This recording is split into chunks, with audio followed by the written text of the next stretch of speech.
Hey, Toy Family! Welcome to another wonderful edition of the Marsham Toy Hour, where we discuss anything and everything designer toys. I'm your host, Gary Ham, and George and Carlos were both unavailable this week. I guess they, Ben Goretzky of 3D Retro, he had a award ceremony. Actually, he's receiving an award for Collector of the Year at some fancy schmancy art event out there in LA. And so George and Carlos went out there to support Ben in receiving that award, and that's very cool. Congrats, Ben, on receiving the award. And so, no problem. In a pickle, I reached out to a couple friends, and so we got some awesome guys joining us this week. Well, first up, joining us from Jack's Beanstalk, he's a giant and enjoys driving tiny cars. He's also a huge fan of the Mold-A-Rama machine. Welcome back, Ryan Rutherford. Hey, Gary. How you doing? Doing great. And our other co-host this evening is my favorite army jacket-wearing creature creator and morning scribbler, Chris Ryniak. Hey, what's up, Gary? Thanks for filling in, guys, on such short notice. Oh, of course. We had to be reliable when those other guys aren't. Right? Yeah, anytime. We're here when you need us. We better get a good movie cover advertisement for this episode. Well, before we get into the movies, let me ask the first order of business. Do either of you guys have professional acting headshots? I do not. I don't, but we have a pretty good camera setup here. I could probably throw together some, like, Uncle Rico style. I got some wall space here that I need filled up with some autographed headshots. Oh, my God. Nobody wants that. I want to be the president of the Chris Ryniak fan club, so that means I need a signed headshot. Oh, be careful what you ask for. You're going to get a box of them. Oh, God. I'll wallpaper my bathroom with it. Oh, God. Okay, well, guys, usually right at the beginning of the show, we usually do a segment we call Leaks and Sneak Peeks, but what Ryan presented the idea of going throwback. So instead of introducing people to what's coming out, let's potentially introduce or reintroduce our listeners to some of the favorite toys from the past. How about that? We're going old school. Are we just trying to announce how old we are to everybody? Is that... Yeah, so the movie cover for this week will be Cocoon, right? It'll be... Not a bad idea. We'll have to talk about that. It's like the geriatric toy podcast. Yeah, going forward, actually, well, the guys, usually on Mondays, they have no idea what movie poster I chose for the week. They just kind of know that I might be doing a movie poster or a music album or something, so... The same deal is going to be for you guys. You're not going to find out until Monday, so you have to just wait and see. It's going to be fun. Before we get to the throwback segment, let's just take a brief moment to mention the sponsors of the Geriatric Toy Hour. We have, for all your designer toy needs, check out 3dretro.com. And if you happen to live in the Southern California area, there's a brick and mortar location in Glendale, California. They host a lot of great events and release parties and stuff, so be sure to check it out. Also, for all your designer toy needs, check out StrangeCatToys.com. At checkout, be sure to use promo code MARSHAM to receive 10% off your order. And if you've ever thought about having your artwork or photography printed on beautiful sustainable wood, be sure to check out PrintsOnWood.com and see what they can do for you. PrintsOnWood.com. So, are you ready to do a little throwback? I think it'll be good because, I know a lot of our listeners are fairly new collectors. I've heard from several of them, and it sounds like they've only been collecting for the last couple of years. So it would be nice to tell them sort of like some of our favorite toys or, lines from the past several years and just introduce them to some stuff that we think they should probably be knowledgeable on or add to their collection. So who wants to go first? I can start with my favorite ever, the toy that really changed my view of collecting toys. Okay. It was Brendan Monroe's Sours. I mean, those things, when I saw those for the first time, it seemed totally different to me than what the other things were being done at the same time in vinyl. It was, they were character driven, but they were more sculptural. Definitely, Brendan Monroe comes from a fine art background, and they were just these fantastic little, bean-shaped creatures with feet, which kind of speaks to what a lot of my characters end up being. But, I just thought they weren't as mechanical as a lot of the other stuff. They weren't as controlled. They definitely weren't the same pop culture style that was happening when they were released. they were really earthy and gritty. I mean, that was their design. They were sours. They were these little guys that lived in a tree. And that was Brendan's first foray, actually his only foray into art toys, right? Yeah, I mean, he's made some other figures that he's produced himself since then, but really this was the only crossover into our world. Yeah. And what was the company? It was Android 8. Android 8. Oh, man. Yeah, they weren't around for too long, but that was... Honestly, that's really the only toy I can think of. Maybe Rust Boy is probably another one that I can think of that came from them, but that might be about it. Yeah, he did those. He did an Uncle release. It was the Octopo, which was like a little green robot with a backpack robot. Okay, yeah. And there was one other release that I could think of, but I can't remember who it was. I can find out later. But you're right. I remember the Sours. The first time I saw them, I saw them after they had already all sold out, and so it's kind of on my white whale list, and it's something I check in on eBay every once in a while. But they just don't pop up on the secondary market. It's like whoever has them loves them, and they just don't want to part with them, from what I can tell. Yeah, I can confirm that. You've been looking too? Well, I saw you. No. have one in some of your photos. I saw.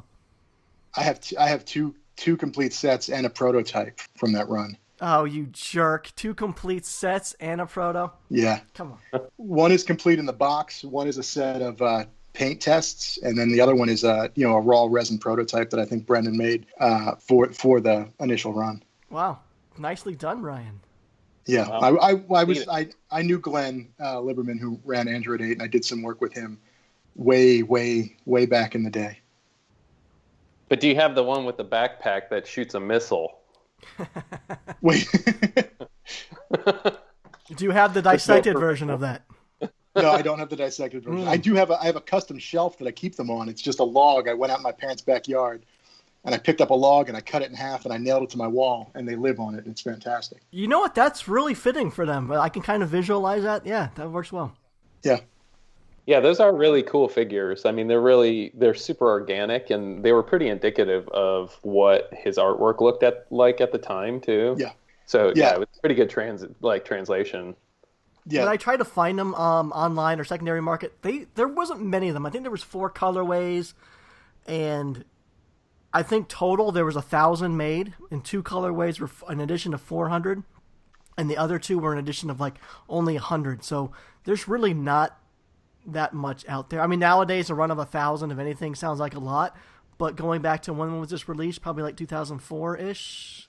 2005, I think, yeah. Yeah, a run of 1,000 pieces in 2004, 2005, that was probably a pretty small run. Yeah. I remember them being, they were really hard to get, and I actually didn't get them, until after they were released and sold out. But nice. I remember they were impossible to find, particularly the last 2, which got released at. There was a Monkey King release, and then there was one at San Diego Comic-Con, and those were both extremely limited. I think those 2 were editions of 100, and only, not all of those were released at those events. Okay. Cool. Something we've been hearing from our listeners, too, is that we mention all this stuff on Leaks and Sneak Peeks, but we don't actually post it anywhere. So going forward, what we're going to start doing on the Martian Toy Hours, we're going to be sharing this stuff on our Instagram feed as well. So... if there's anything that you hear on the show, check back our Instagram feed throughout the week, and we'll be uploading, shots and photos of stuff that was mentioned on the show. I can forward you some photos of my pieces. Yes, please do, along with your headshot. I don't have a headshot, but what I do have is I have one of those designer toy cards with my face on it. I can mail you one of those. Can I get a photo of you without the beard? I mean, I just shaved. It's gone right now. No, are you serious? That's why the mic is so clear tonight. Oh my gosh. That was sketchy. Yeah, Gary, I also have one of those Art Hustle cards with my face on it, so I can send you one of those. That's official. Please do. I'm in a collection. This is my new collection. It's the creepiest collection here. It's so good. You want a lock of hair with that too? Sure. I'll take some DNA. Oh, gross. How about you, Chris? Do you have a favorite toy from the past?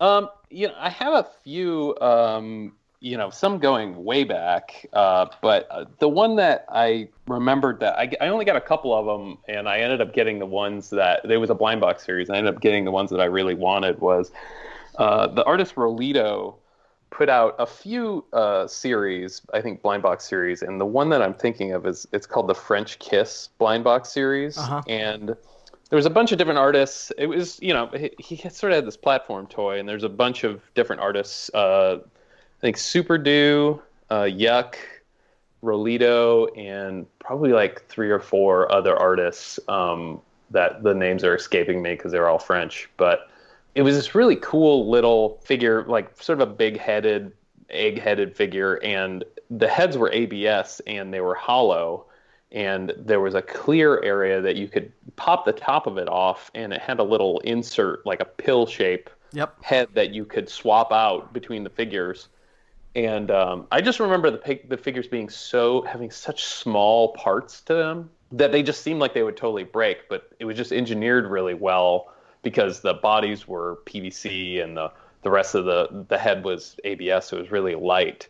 And I had seen larger versions of those figures way back, even before I started doing toys. I was working with a gallery in Minneapolis with the Oxop Gallery, and he had collected a lot of that stuff. And then later on, I saw these things come out. I think they came out in 2007. But those are really great toys, and I don't know what's happened to Rolito since then. But yeah, those were really cool toys. It was a really solid blind box series. One of those ones where you could just get every single figure and not be bummed out about any of them. They were beautiful. I remember them having, like you mentioned, the clear domed heads, but often they would use, even the body and the arms. I remember there was one that had just translucent body and arms and head, and the paint app would have like a little depth to it because of that, and all different objects inside the head. That was, you're right, that was an awesome little series. Yeah, and it was great. They look great. Yeah, they were like interactive too, which was cool. Like a lot of our toys, you put something in their hand and they just stand there, or even if they do that, these things you kind of swap things out. And the one I remembered, it was sort of black and bright green. The head inside would glow in the dark, and it's the brightest glow in the dark toy that I've ever owned. So I don't know what type of like uranium they were using to charge those things. Those were done through Toy to Art too. We don't have them here in the U.S. anymore, but they were a big company, a producer of toys. I don't know when they stopped, maybe around 2012-ish. I think we got the announcement they were no longer distributing in the U.S., but that was a great company. Yeah, they put out some solid stuff. Oh, listen to us talking like a bunch of old fogies. The toys were better. The toys were better back then. They interchanged, and they had fun pieces that connected to one another. Well, I'll go next. Let's just keep this rolling. This is like a nice trip down memory lane for me. I think one of my probably all-time favorite. If I had to wipe out my entire collection to keep one thing, it would probably be J. Neth's Neth Creatures. And so his name is actually J, but if you were to search him online, it would be J. Neth, Neth. And J. Neth did a series of 9 gorgeous, organically shaped, interchangeable art toys. And series 1 was, like I said, was 9 pieces, but over 3 collections. So even though there was 9 pieces, there was 3 Flora, 3 natural, and 3 brush. And with the figures, they were about, I want to say about 5 inches tall, and they also utilized clear ABS as well as PVC and a metal band to kind of tie them all together and make them interchange and swap together. They are just gorgeous. They look like contemporary architecturally designed figures. You look at them, you think they're art. They just blend really well in any environment. Nice and organic and cute and simple. And one thing that I admire about it is Jay Neth. I did an interview with him with Vinyl Pulse, let me do a birthday takeover. And it had been about 10 years since we heard from Jay Neth, and people were kind of wondering where he is. So when I got that birthday takeover, I decided to interview him. And he was telling me that, in 2004, he went to Toy Fair and was pitching these Neth creatures to every, toy company that he knew of. And he got rejected by all of them. So he just decided, I don't know, how he pulled it off, but he decided he's going to produce this series of 9, amazing figures on his own. And he sweated every detail to ensure the factory produced the highest quality versions of his vision. Like, for instance, in a Plastic and Plush interview I read with him, he was mentioning that he had several months of just going back and forth between the factories, like over 90 emails of just discussing the faux wood paint technique used in his natural collection. And then to protect his toys from being taken in and out of the packaging, he asked to have that plastic inset insert that's inside the packaging. He had that flocked so the toys wouldn't get scratched up. I mean, he went through every detail to ensure these things were perfect. And I know that he went to China twice to he actually sat there and worked with the workers and hand painting these things and just ensured that everything met his expectations. And I don't think he would have gotten that if some company probably wanted to work with him. I think by him doing it on his own, he really ensured that it was the best possible product he could have done. And they're amazing. Are you guys familiar with them? Oh yeah. I remember them, and I'm looking at them right now. I mean, they're beautiful. They're so clean and so crisp, and everything is just executed so well. And the packaging is beautiful too. I mean, it's so simple. It's just a black package, and it lets the product speak through. Yeah, it's great. Yeah, but I remember he was saying that even the packaging, the cardstock on that was like a special imported cardstock that he made sure that the factory used. Like every little tiny detail, he was like a perfectionist about. Yeah, I mean, they're definitely more like art objects than. I mean, they have eyes, so they're characters. But I mean, that's literally the only thing that makes them characters. They're just like really sleek, clean, modern art objects. And the manufacturing on those, I can see why it would have taken so much, back and forth with the factories, because there's so much weird stuff happening on those. It's not a straightforward project. Yeah, I imagine it's a very unique project, so it's awesome that he was able to go over there. A lot of toy designers communicate through email with China or Japan or Taiwan or wherever we're working, and a lot of times we don't actually go over and visit the factory. So it's cool that he was able to do that. And this was Jay's really only foray into designer toys. He did some prints and some limited edition plushes of his Death Creatures, but he never ended up doing a Series 2 or anything, which is a shame because Series 1 sold out. It's still a highly sought-after figure by collectors.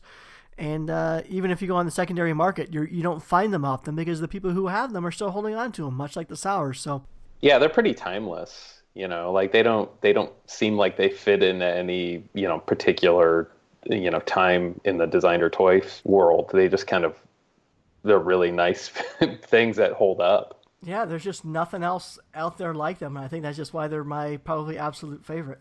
Nice. Let's just keep going. You got another one, Ryan? Yeah, I mean, so these Neth creatures are a perfect lead into, one of my other favorites is, you're going to have to correct me on the name, Gary, because you know it better than I do. Maiwa Denki. I think it's Maiwa. Maiwa Denki. The Nachman group of, wind-up characters. They were... Yeah, those were cool. They're a band, right? Like, that's what they're supposed to be. There's five characters. Yeah, they were a band, but they worked with like really unique, obscure instruments that they made themselves, and essentially just turned it into a toy line too. That's cool. Yeah, I mean and the toys were they were great, and they were manufactured in a similar way to the Neth creatures we were just talking about. It's a lot of injection molded, clear ABS with components. I mean, they're probably 80% clear, right? With just the head was opaque and the feet were opaque, and then inside they would have their musical components. There's a drummer that would bang on his own head, a guitar player, a guy that was a cymbal that would just clap up and down. There was one that was basically wearing a hula hoop with a ball bearing in it that rolled over a grate. Was there a fifth one? I'm trying to remember. I have to. I think there was one that had like some sort of chime system inside. Yes, exactly. He was another hula hooper. You wound him up, and he swiveled his hips, and a hammer spun around and hit the chimes. I have the set. I just packed them up, as we're packing up everything we own right now. But I was thinking about those recently. Gary and I, we talked about them recently because of that. I totally agree. I think, God, I never picked them up too, and that was something like every time I saw them, I loved them, and but I never purchased them, and that's a regret because they're amazing toys, and they look great together because they're all different proportions. So you got some taller than others, and it's a really great set. Basically, what we're saying, like a lot of the toys that we loved, back then, they were pretty complex toys. They're not like they're pretty heavily involved. Yeah, they were complex toys to manufacture, and they were, I mean, the Neth creatures and the Nachman group specifically were very, they had some anthropomorphic features, but they were really simplified forms, basically just a lump with eyes thrown on them, and they worked really well that way. They didn't need a lot. Gosh, you're right. God, I love that Nachman family. Yes, Nachman family. I'm gonna have to add that to my white whale list, I think. What you got, Chris? You got another one? I got a couple more. This one's gonna go back to 2004.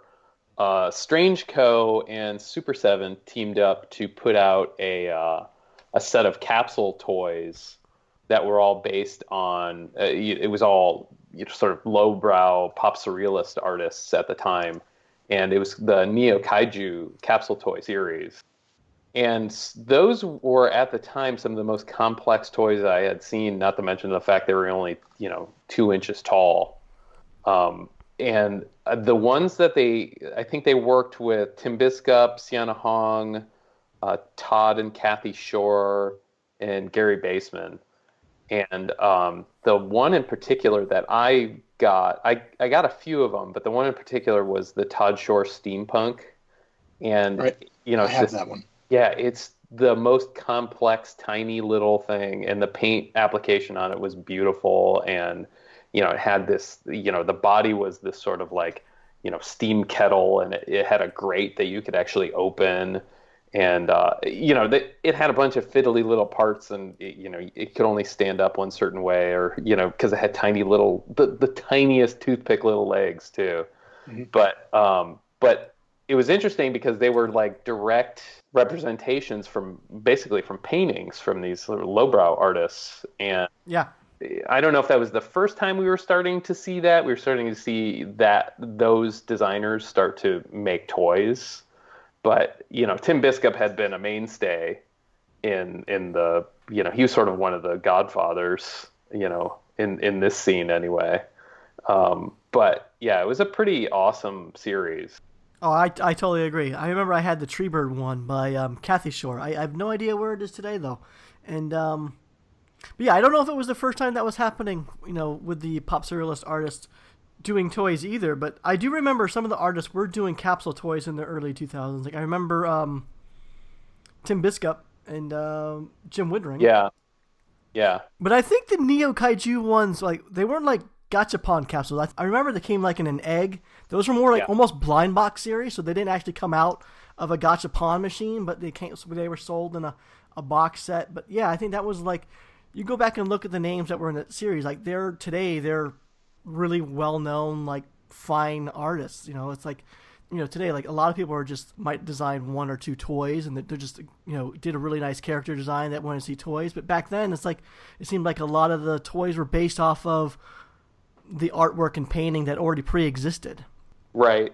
And, talking about Tim Biskup, I'll just jump right into my next one, actually, because there's a good segue there. The Stack Pack from Tim Biskup, which I think came out in 2003, that was an actual gachapon series that was released in Japan. And those, I still have a few of those, and they were some of like the most cleanest designed, figures I had ever seen. And that was like, kind of, I think, one of my first introductions to the designer toy scene, but it even wasn't even a designer toy yet. It was a sort of weird crossover. They were just being sold, over here.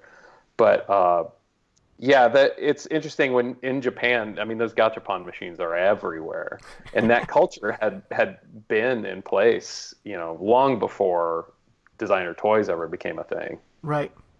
No, the Stack Pack, Tim Biskup Stack, that was my white whale for years, and I finally got it, and I love everything about it. Like, I think it was a series of 6 figures, each maybe about 1.5 inches tall, but you stack, you make a totem out of it, and it's almost 9 inches tall, and it's just a great figure. And I remember, so those were done through Sony Creative, and then they also did some figures with Jim Woodring, and Andy of Toys Are Evil had just posted some toys he got from that same series on Instagram recently, and I think I'm gonna have to track those down too because I didn't get those at the time, but I loved what Jim was doing with that Gachapon series too.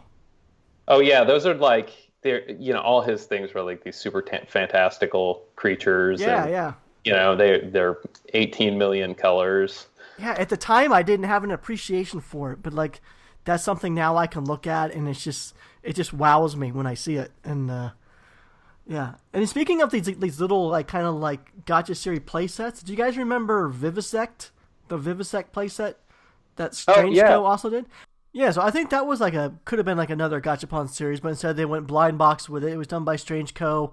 But another like multi-artist series where every artist got their own design. It was not like a Dunny series where artists are contributing to a platform. This is like their own little artist figures. And I remember there was Amanda Vizel and Luke Chu and it looks like there's some Joe Ledbetter in there. Oh yeah, Ledbetter, and I remember there was Thomas Hahn, but you don't see too much of minifigure artist series where each artist is in the series has their own original design. Like the only thing I can think of is something like the October Toys, George's line of OMFG figures. Though essentially anyone who doesn't know what those are, they're like a line of minifigures based on the old muscle figure lines, where each artist in the series gets their own original sculpt of their design. That's probably the only other minifigure series I can think of right now. Primarily today, it seems like it's a platform toy like a Dunny where artists contribute their design to be skinned on a platform. Yeah, they become really thematic now. Yeah.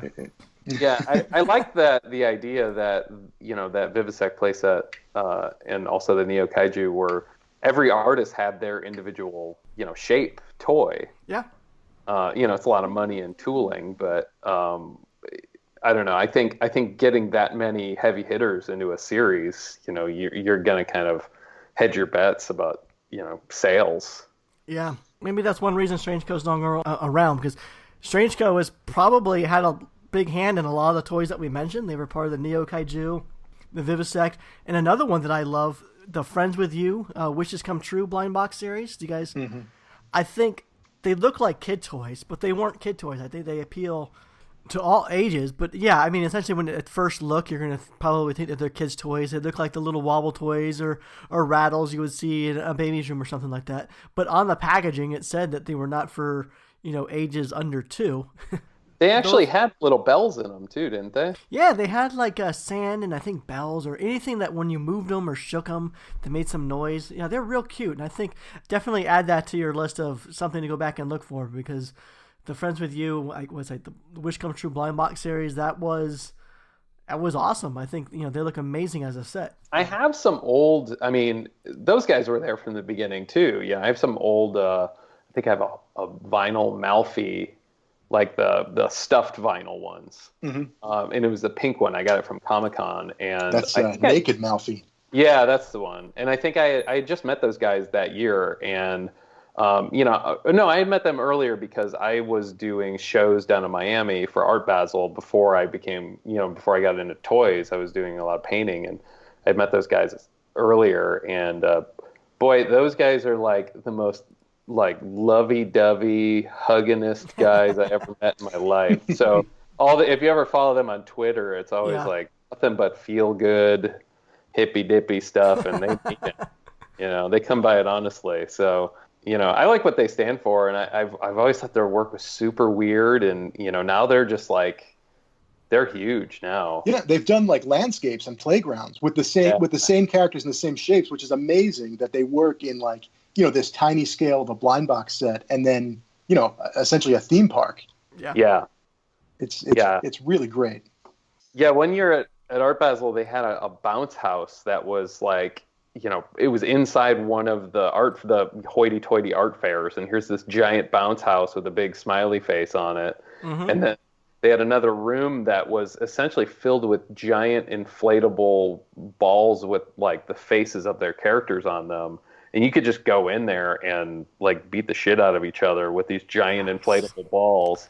That's cool. And yeah, it was great. It was like, they're kind of bringing some fun to, pretty stuffy art scene.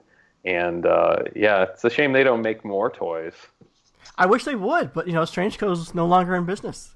Yeah. Well, speaking of Strange Co, we're gonna have Jim Crawford. He was one of the guys behind Strange Co. He's going to be on the show in 2 weeks, so we'll that's find great. yeah we'll find out a lot of what he brought. He was one of the first guys. He was one of the reasons for bringing HK Vinyl to the States and starting the company and getting the art toys out in the hands of the people and distributing toys for other people. So he was largely responsible for where we are today. And, well, not exactly for where we are today. He got out and he's doing something else for sure. But why we're still around and why art toys have become a thing. But yeah, it definitely sounds like a lot of the stuff that we're mentioning it's kind of crazy to think that, Sony Creative was a company at one time. They worked with Tim Biscup and Pete Fowler and Baseman. Like Sony Creative made a bunch of toys, and I don't think a lot of people know that Sony was in the toy game at one point. I didn't know that, and I just never paid attention to that name. Yeah, I think they did some stuff with Dalek too. They might even done stuff with Nathan J. I'm not. You know what? I think I'm mixing that up. Nathan J. had done some really cool fauna figures, resin figures, with in conjunction with MTV at one point. He did 3 really cool resin figures. It was called the Fauna series that he worked together with Big Shot Toy Works on. And I think those 3 figures are a great example of just an art toy. And I don't know, do you guys want to go into the discussion of what's the difference between an art toy and a designer toy? Is there a difference in your minds? I think yes and no, right? Like we could have there is a difference and there isn't a difference. I think everything we just talked about has a pretty interesting tie in that, they were all these toys we just talked about were byproducts of other artistic work, right? Like no one sat down and said, I'm going to be a designer toy designer, right? They said they did other things. And I guess this was an outlet. There were people looking to make this happen. So it all came together. Yeah. And I think everyone we've mentioned has a pretty substantial career outside of, the little scene we mean when we say designer toys, right? Yeah, you're right. To me, the simple definition, the difference between art and design is art is created as an outlet and design is created for consumption. Like that's the simplest way I can put it. And that, that often gets lost by the time anyone else sees it. It's a hard definition to hold from start to end. But, that's kind of the way I would categorize things. Yeah.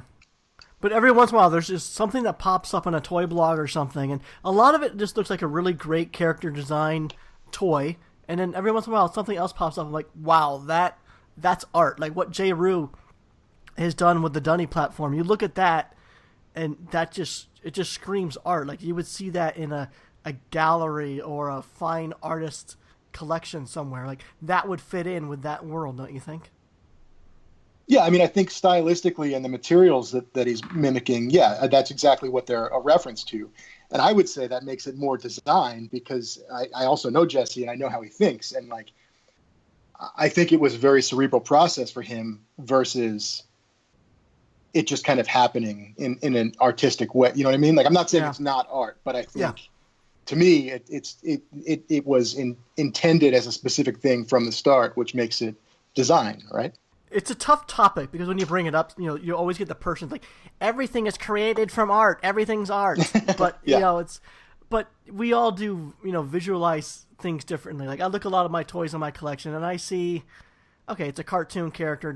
It's just a toy. I look at it as a toy. And then there's other stuff. I'm like, I can't really differentiate why some of the stuff I consider more art or fine art or more highly collectible than some of the other stuff that I consider just a toy that I can actually play with, because I could technically play with both. Mm-hmm. They're both made out of vinyl. Like what makes one seem more art than the other? I can't put a finger on it. Well, I think too it depends on the presentation because say take a cause figure for example, so those things have been made. Like the companions have been made at every scale imaginable up to, 20 feet tall.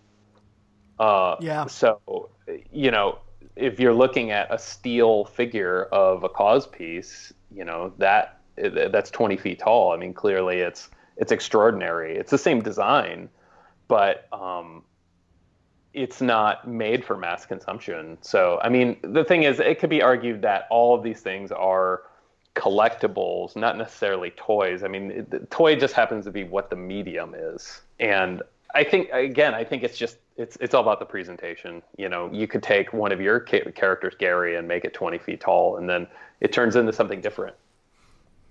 Yeah, true. It's still the same design. It is, but I think what Ryan was saying, like, I think there's some people that just specific. I would probably even consider myself in this category.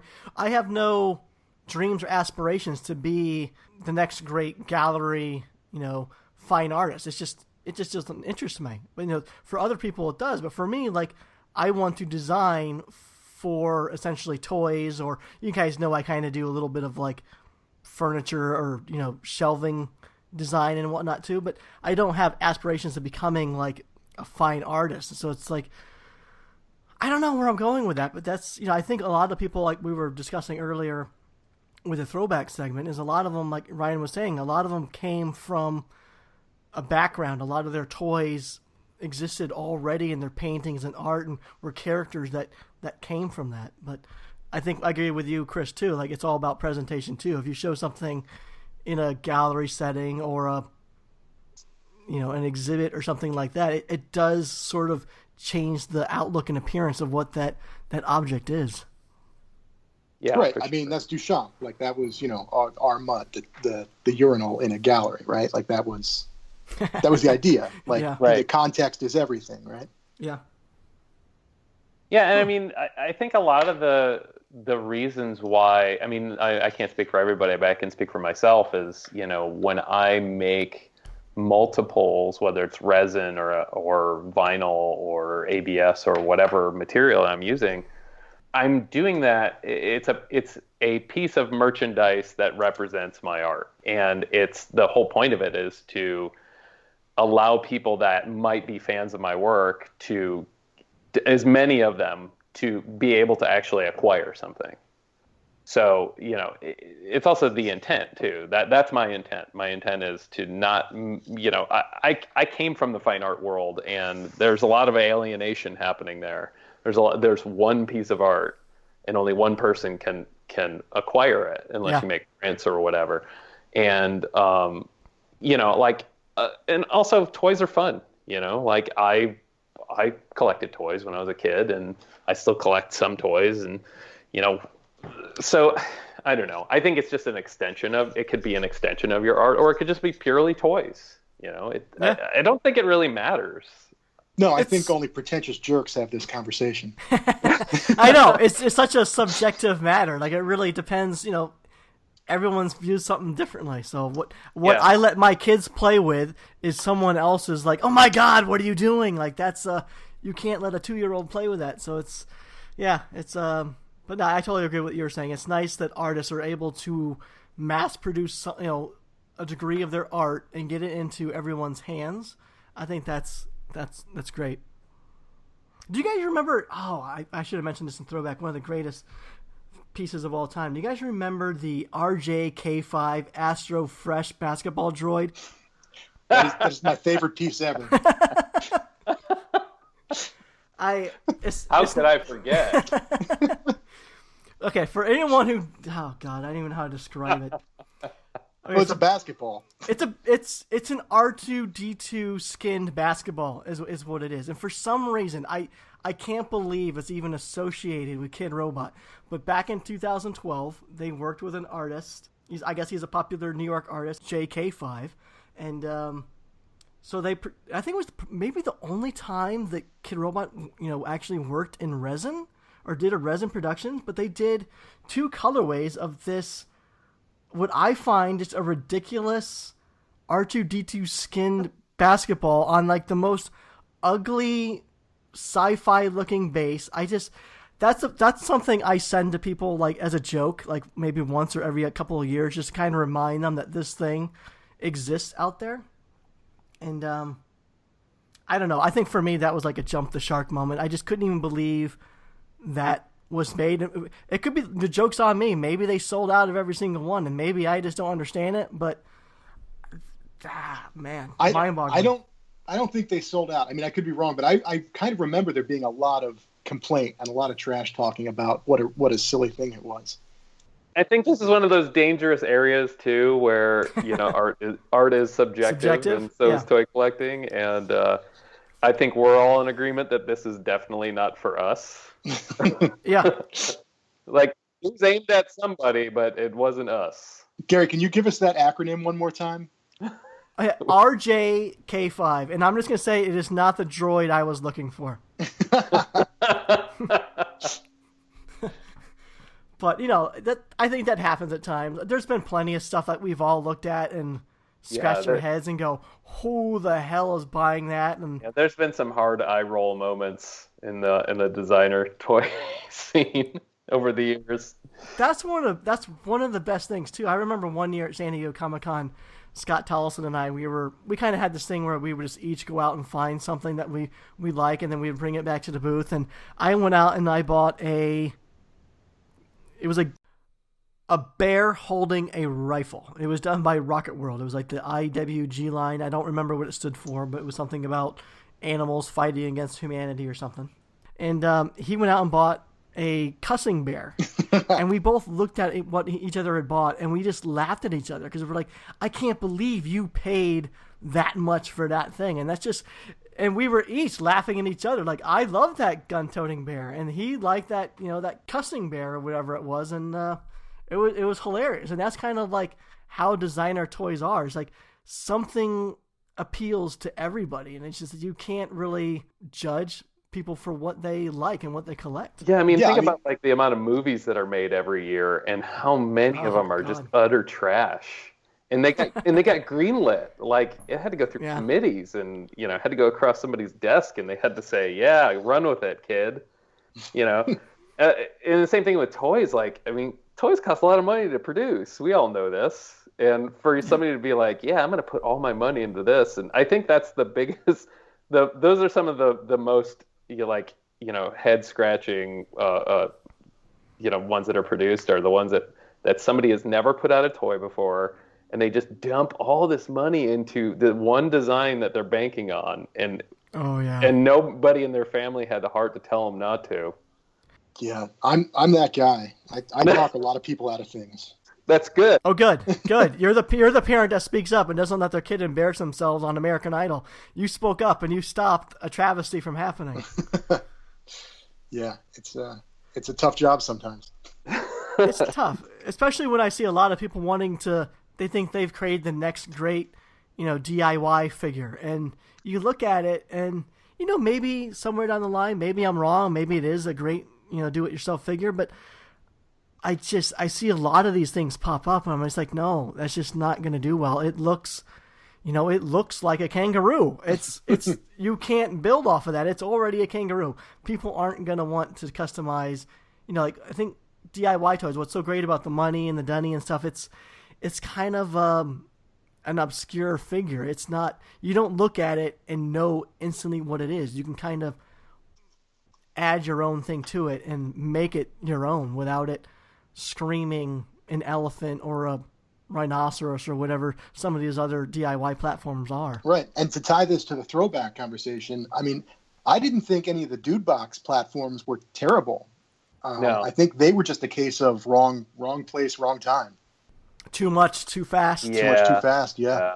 I heard some stories about that, about those guys, and I won't divulge any of that here. But I definitely probably all heard the stories. Yeah. I definitely think there was I'll just say the wrong kind of attitude. Mm-hmm. Well, I will say when they came on and they threw like this big raging opening party, and they were mailing 6-foot blanks for their artists to paint, and they were mailing these things all. They were spending a lot of money up front, and they just thought they were hot shit. Yeah. And people are going to support them because they got Ron English and Pete Fowler and. Yeah. Did nobody tell them how small this scene was? Yeah, they were spending against an industry that doesn't exist, is what it was. Yeah. Yeah. So I heard the guy who was funding that company. He had sold a previous company. I think they were doing like. Licensed like soap bottle, like they did like the Star Wars tops to like bathing soaps and stuff like that. So he made a lot of money from the sale of that company. He had Star Wars money. Yeah, exactly. Yeah. or licensing money, and someone convinced him that designer toys, he should put his money into designer toys, and he went all in on this Dude Box company. And like you guys said, like a lot of their stuff was great. I was looking forward to the Pete Fowler's Fiends line, Fiends and Friends, and a lot of their other platforms. The Dude, not a bad platform, but they released I know at least 3 blind box series all at once, and it was like one big drop, and it just never took. And I think it's what you kind of said. It's kind of like they came on too strong, too much. We're the new kids on the block, and well, I think part of it was they brought a big marketing and sales experience to a very small market, and it just didn't. There wasn't support for it. Mm-hmm. Yeah, and definitely like trying to market that kind of stuff to like a mass market, a bunch of artists that nobody knows who the names are. They're not just going to buy it because it's cool looking. If it's not Iron Man or Star Wars, you're not going to buy it from Target or anything. So it's definitely, we definitely have a market that has margins, and they couldn't, our market couldn't support that kind of money. No. And I think that's kind of where we are today. Like we were mentioning, a lot of the stuff that we really love and appreciate, from, years ago was the level of complexity in some of the designs, from the interchangeability to how many molds that sort of stuff took. And, today we just don't get a lot of that today. Well, it's a lot of production overseas has changed a lot in 10, 15 years. I mean, it's labor's not as cheap as it was. The process is just I've spent a lot of time in China. There's just not as many small shops as there used to be that are willing to take on low volume work. Everybody wants Walmart work. So it's really tough to do. And, injection molds are actually cheaper than they used to be, but nobody wants to do a run of, less than 10,000 pieces. Right. You guys remember Jeff Soto's Walker? That was like the one toy that everyone was clamoring for. Fantastic. Yeah. And another fine artist that his Walker was based on one of his paintings, and I think it was Critterbox. I remember I think it was 2005. They showed the original, like the sculpts of his figure, and everyone was going crazy for it. It looked amazing, but it was one of those things that just never actually hit production. And there have been talks about 3D Retro Ben kind of maybe potentially, resuscitating this back to life. But I think when we speak of increased costs and how expensive things are and the size of the market, like this might be one of the cases where even though it's an amazing toy and we all want to see it be made, like resuscitation doesn't always work. And I don't know that we'll ever see it resurrected. I think it's better that it isn't. It's an awesome figure, but I think I just want to let it remain this thing that got away, that everybody just loves. It's much better as a legend than as something you could actually buy. Yeah, right? Yeah. I mean that's how most bands work, right? We love them when we're young and they're young, and then they retire and then they come back and it's like ew. Yeah. That's not to say. I mean, Jeff's career has just gone up and up and up. Yeah, right. That was a terrible analogy. I totally did not mean that at all about Jeff. No, I understand what you mean. I say stuff like that all the time. So I have a saying. It goes something like, "Don't listen to what I'm saying, but hear what I meant to say." Yeah. But I mean, yeah. So that's probably the only one that I can think of that kind of fell through the cracks. That never. Is there another toy that you guys can think of that kind of didn't reach production, but you remember seeing an amazing prototype? Fatty Looper, was it called? What? I don't know what you're talking about. I mean, it was an amazing figure. Everybody was excited about it. I know. There's an amazing sculptor behind it. I don't know. Yeah. Wow. Yeah. I'll talk to some people and find out what the hell is going on with that figure. Oh my God. I think that might end up being a legend, Chris. I have no clue. Start cracking some shins. I sent an email out, a month and a half ago. I think I sent another email out wondering, I just wanted to get a response. Just let me know what's going on. It's ridiculous. Nothing. I have heard nothing. Have you just been sending money to Nigeria? Is that what's going on? Yeah, pretty much. I think that's what's going on. No, I don't know. I mean, fingers crossed, and just hope something eventually happens. Yeah. Crazy. Yeah. I'm trying to think. There was wasn't there a bunch of stuff in the pipeline with Weedy Wheat before they disappeared? Oh man, I heard some crazy Weedy Meat stories, but I don't know what they had in production. Yeah, that's all I could think of. Like, it's hard to remember things that never happened. It's, Yeah, I mean, I can tell you of 3 or 4 of my own projects that just, the company folded before the things even got produced. Yep. So, and that's happened to talk to anybody who's still around, talk to Dr. A, talk to Kathy and Brandt, like so many toys. Everybody's got at least a dozen. Talk to Mad, talk to Sket, like everybody's got, 5 or 10 toys that just never got made for whatever reason. Yeah, there's a lot out there. I mean, I think it happens all the time. There was stuff with Mind Style too. Like there was some artist series that just never got produced, and everybody put in art for it, and because our time is free. And that sucks too, because usually your payment is in the toys when they come out. You'll get like 10% of the run sent to you, or a couple cases, and so when it doesn't happen, that's kind of like a lot of work that just kind of you didn't get paid for. Yeah, for sure. This has been a great trip down memory lane. I mean, it's been fun talking about this stuff. It is, and it's a lot of stuff that our listeners just don't know a lot about. It's there's a lot of I'm sure there's a lot of veteran toy people listening, and they're going down memory lane with us. But I think for a lot of people, they've been introduced to the toy scene from maybe Funko or Androids or something else. So they've only been in this collecting for maybe 5 years, and they're just not aware of all this old stuff. And a lot of stuff we mentioned is still a white whale for me. I'm still looking for, I would love to pick up a Sour. And you mentioned Joe Led, like his Mr. Bunny figure that's one of the most popular sought after figures that he did with Weedy Wheat. Yep. He's done plenty of Mr. Bunny since then, but the one that he did with Weedy Wheat is still a very highly sought after figure. Yeah, I had an Ice Cat at one point, and I think that was one of the first Weedy Wheat ones, and it was I think it was like the Chase figure, and it was funny because did I win it? I think I won it in a raffle because it was before I was even making toys, and I totally won that thing, and yeah, I unloaded that thing years ago at the top of its at the top of its value. I have an original Mr. Bunny that I think it's a great story how I ended up with it. I mean, I can say that was I had a long progression of getting into these toys. I mean, I've collected toys forever, and before designer toys, and it all kind of led up to designer toys. And when that Mr. Bunny came out, that was the first one that I like drooled over and had to have. Like, that was really it. Like, I had a lot of other stuff before that, but that was the first one that really like got my juices flowing, and I really wanted it. And if I remember correctly, the only way to get it was a phone-in order, or one of the drops was a phone-in order with Kid Robot, I think. And a phone in? That sounds ancient. Yeah, you had to call in, and there was only a certain amount. And I had, it was me and my wife, and I had friends trying to call in for me, and I didn't get one. No one got one. I didn't, I thought no one got one. And then I think it was a few months later. It was like Valentine's Day. My wife handed me a box, and she's like, "Here, I got you this." And it was a Mr. Bunny that she had gotten through the phone-in order system. Wow. And that's awesome. So, I mean, that's got like, I love the toy, but it's also got huge sentimental value for me now. Right. Oh, yeah, definitely. Man, you got an awesome wife. Yeah. Tamara, you're doing good. Yeah. Tamara, I always get it wrong. Both are wrong. Both are wrong. It's Tamara. Tamara. Yes. I'm sorry, Tamara. That's okay.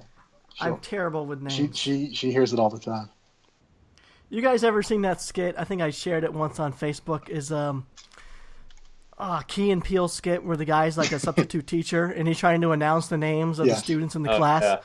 Yeah. That I watched it 20 times. It kills me. Mr. Oshag Hennessy. Yes, Mr. Oshag Hennessy. Anyone who doesn't know what I'm talking about, look up Key and Peele substitute teacher. Just search that on YouTube. You will die laughing. It's hilarious. Have either of you guys ever done lightning round with us? I don't know if I have. I don't think I have either. All right, let's do it with both of you. Okay, so for each of you, what was your favorite toy as a child? My favorite toy as a child, my Rancor from Return of the Jedi. Okay, that's a good one. I think mine was Constructs. Everyone says Legos, but mine was Constructs. That's what I had. Buckets and buckets of those things. They were another building toy. Okay. That sounds complex. I'm not familiar with them. It sounds like one of those ones that was kind of more engineer heavy. Yeah, they're for really smart kids. Yeah, that's why I didn't have them. She got them at a garage sale. Do you guys remember what your first designer toy purchase was? My first one was it was Eric So did these figures with Sprite, the soda company, and Devil Lock. And this is like really super early on. I think it was when Kid Robot first opened their online store, and it was pretty sparse. So I think they had that, and there was like Monsterism figures. And I think I got the Monsterism figures at the same time as I got that Eric So figure. Another series anyone should go back and look up. Pete Fowler's Monsterism series. Yeah. That is a definite must-have for any new collector, for sure. Another set I have that Gary covets. Jerk. I don't know what my first designer toy purchase was. I mean, I had a lot of McFarlane stuff, so like the Spawn stuff and the horror stuff, and then McFarlane started doing really obscure movie properties like Strange Brew and Slapshot. Yeah, I had those. Yeah, right. So like those were like the first departure from what I would think were more mainstream action figures because they were just so silly and wacky. But that Strange Brew set was crazy. It had like all these cases of beer and and beer bottles that were a quarter of an inch tall. They were fantastic. Yeah. It was insane how much detail they put in there with there was like a cardboard diorama backdrop. Right. Those were awful to dust, but they were really cool. What toy made you want to make toys? Was there something you looked at and went, I need to be making toys? Man, I don't know. Honestly, I don't know. I think my first, because I was casting resin before I even got into making toys. Yeah. And I was just doing sort of resin versions of the weird creatures from my paintings. I think that was like 2003 or 4 I did that. And I was making whole editions of things. And I think it was just, I don't even know. I don't know what made me want to do that. It just seemed like the thing to do. Yeah. It's a hard one to answer. That's probably the toughest question we have. Super easy. You mentioned it at the beginning of the show, Gary. Mold-orama machines. When I was a little kid, yeah, those were the coolest thing in the world, and I give them all the credit. Some credit to my parents, of course, but all the credit goes to Mold-orama machines for like what I do and when I started doing it. And how many? Do you have a collection of Mold-orama figures? No, I don't care. I really don't care about the figures that much. It's the process and the fact that it was a. I mean, I have like a dinosaur from Gatorland in Florida, and I have a few different things like that. But it's really it's more the process than it is the output that really just completely captivated me. Like I would have stood in front of that machine all day and just pump dollars into that melted plastic. Yeah. It's amazing. And was that highly toxic? Most of the times I saw them, they were in zoos and they were outdoors. But when they were indoors, like of a store, was there any level of toxicity, or was it all contained in the machine? It's a polyethylene that's kind of more waxy than usual. They mix more wax into it to make it work in the speed it needs to work. It's not particularly toxic. Those machines, the smell is it's the plastic melting. But it's not really that toxic unless you start burning it. Okay. And they shouldn't burn it.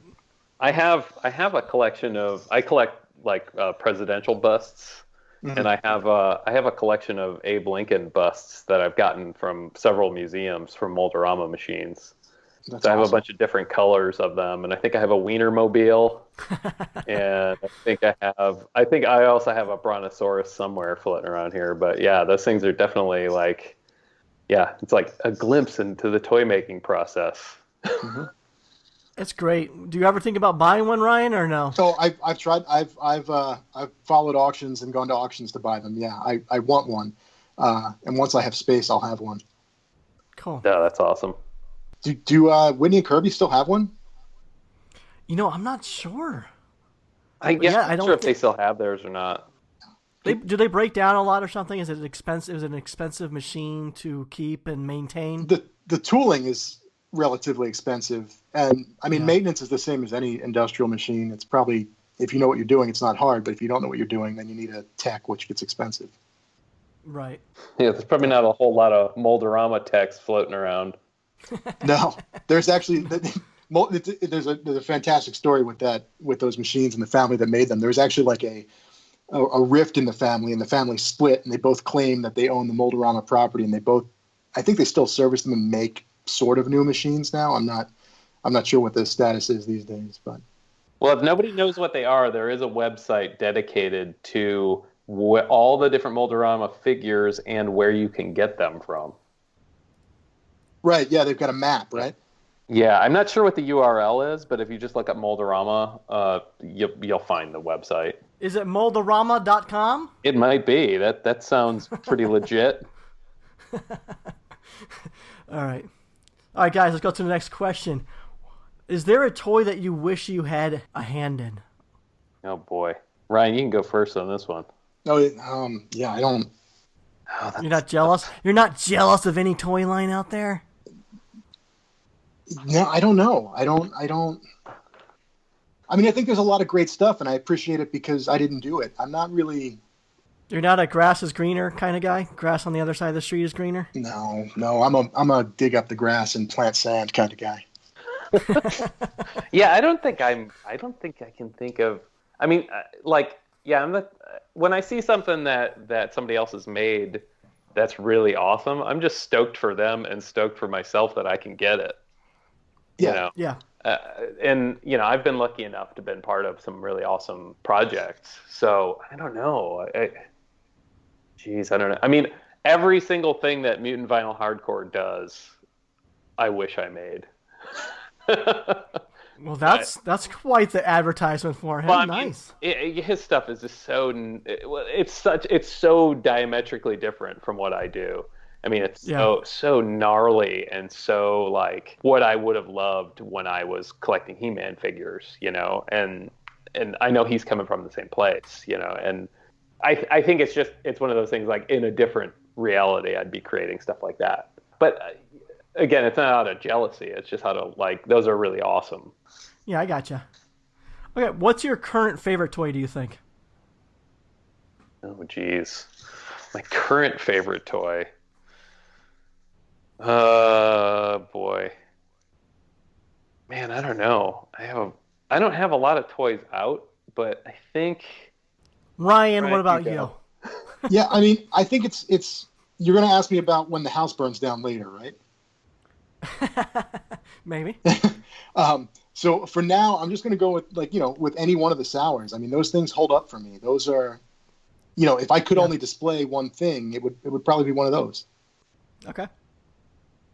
Yeah, I mean, honestly, I don't know what my favorite toy is. I have a bunch. I have some real head figures that are displayed right next to my desk. So I'm a big fan of. He has these Chaos Men figures that have like one doll eye.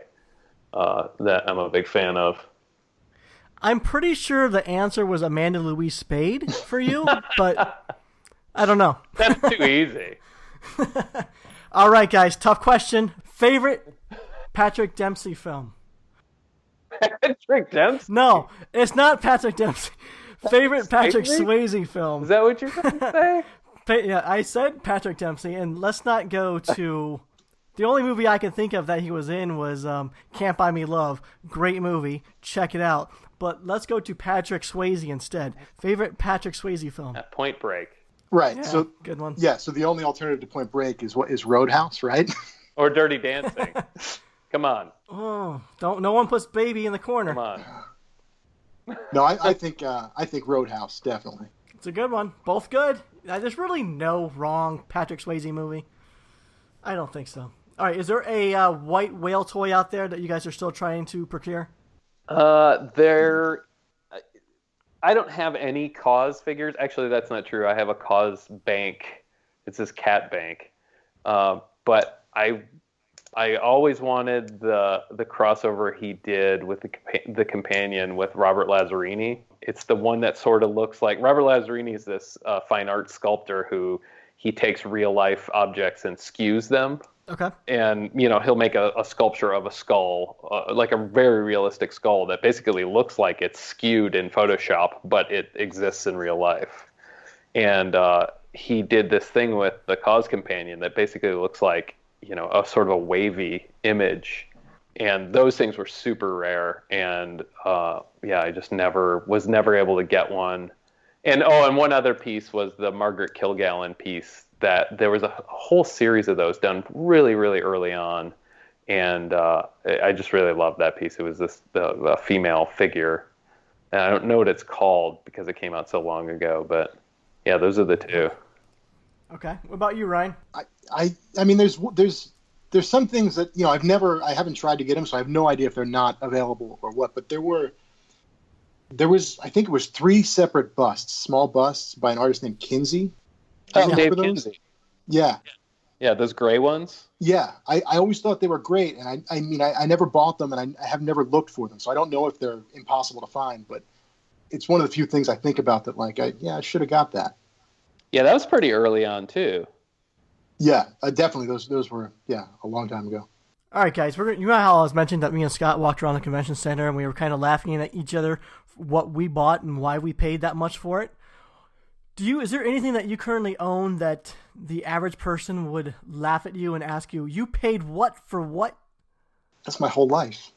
Yeah, that's everything in my house. Is there one standout thing that's just it's the go-to thing? I'd say along the lines of your story. I was on a trip once in China with a guy I worked with who was a good friend of mine, and we walked into a store and there was this huge, resin broccoli, and okay, and I couldn't stop laughing. I was laughing hysterically. I just almost in tears because I just couldn't understand it. And before I left to go home, this guy brings out this huge box and he's like, "You really liked this, right?" And I was like, "So yeah." Before I came home, he handed me this big box with a resin. It's not American broccoli. It's Chinese broccoli, which is a little bit different apparently. Oh, exotic. It's it costs a pretty good amount of money, so I have it and I display it because why not? You feel bad? Yeah. All right. Anything from you, Chris? I collect more taxidermy and animal skulls than anything, and so anytime somebody, I call them normies, walk into my house and aren't ready for it, I get a lot of judgment. But I have an articulated macaque skeleton in my bedroom, and he stands about, I don't know, maybe about 2.5 feet tall, and it just looks like a little man skeleton, because it's a monkey. But that's definitely one that I probably paid a little bit too much for, but it's one of my centerpiece collectibles for sure. Okay. I always find it interesting. When I first got into designer toy scene, spending more than even $20, I think was probably the first time I spent $40 on a Pippin Norton figure, and there was no question about it. I dropped $40 quick. That was probably the first purchase I ever made, and it was amazing. And at the time, amazing, right? But to drop $40 to me, that was crazy money at the time. And then I always describe getting into the designer toy scene. It's kind of like learning how to swim. First, you step on the first step and the second step, and you're wearing your floaties, and you're starting to get used to the price and the uniqueness and rarity of things. But before you know it, you're swimming around and without your floaties, and the expensive things and the rarity. And once you start acclimating to this environment, it's dangerous. It's a lot of fun. It sounds like dangerous. You're trying to justify an addiction, is what you're trying to say. It kind of is. It kind of is. And yeah. But thanks a lot for joining, guys. That was a lot of fun. I know it was spur of the moment, but I had a lot of fun. Anytime. It was a lot of fun. Well, that was quick. Yeah. So next week our guest is gonna be Paul Kaiju, so he'll be sharing with us his inspirations and how he designs for soft vinyl and some of his paint techniques and just what makes Paul Kaiju tick. So stay tuned for that episode next week. And why don't you guys take a brief moment and let everyone know where they can find you? Go ahead, Ryan. For me, it's always Brian Rutherford on Instagram, Facebook, wherever. Brian Rutherford. And I'm Chris Ryniak on Instagram, Facebook, Twitter, Patreon, chrisryniak.com, and bindlewood.com is my web store. And I am Gary Ham. You can find me at Gary Ham on Instagram or superham.com. Thanks again, guys, for joining us. This has been the Marsham Toy Hour. We'll be back next week, not because we have to, but because we want to. Until our next transmission, we're signing off. Bye.